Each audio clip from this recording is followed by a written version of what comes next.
Well, yeah, I've got no idea where the market's going to go. I prefer it going down, but I haven't. You know, my preferences have nothing to do with it. The market knows nothing about my feelings. You know, that's one of the first things you have to learn with a stock. You know, you buy 100 shares of General Motors. Now, all of a sudden, you have this feeling about General Motors. I mean, if it goes down, you may be mad at it. You may say, well, if it just go up to what I paid for it, you know, my life will be wonderful again. Or if it goes up, you may say how smart you were and how you and General Motors have this love affair and everything. You've got all these feelings. Stock doesn't know you own it. Stock just sits there. It doesn't care what you paid. It doesn't care that you owned it or anything. So any feeling I have about the market is not reciprocated. I mean, it is the ultimate. Yeah, it is very cold shoulder we're talking about here. And anybody that is going to be a net saver, practically everybody in this room is more likely to be a net buyer of stocks over the next 10 years than they are a net seller. So every one of you should prefer lower prices.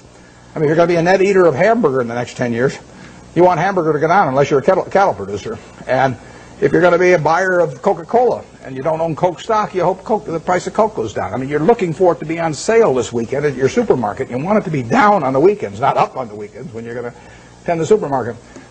Your stock exchange is a big supermarket of companies, and you're going to be buying stocks. What do you want to have happen? You want those stocks to go down, way down. And, you know, you will make better buys then. And later on, 20 years from now, 30 years from now, when you're in a period when you're dissaving or when your heirs dissave for you, after you're gone, I mean, then you may care about higher prices. But I find people, that was one of the, there's a chapter 8 in Ben Graham's Intelligent Investor about the attitude towards stock market fluctuations, and that and the chapter 20 on the margin of safety are the two most important essays ever written on investing, as far as I'm concerned. Because when I read chapter 8 when I was 19, I figured, you know, I mean, I just figured out what I just said, but it's obvious. I didn't figure it out myself, though. It was explained to me. I'd probably gone another 100 years if I had read and still thought it was good when my stocks were going up. No, we want things to go down, but I have no idea what the stock market's going to do. I never do. I never will.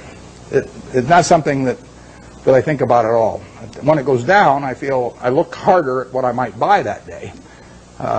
Because I know there's more likely to be some merchandise there that I can use my money effectively in. Okay, Warren, we'll take one more question from the audience. Okay, I'll let you pick who gets it. You can be the guy.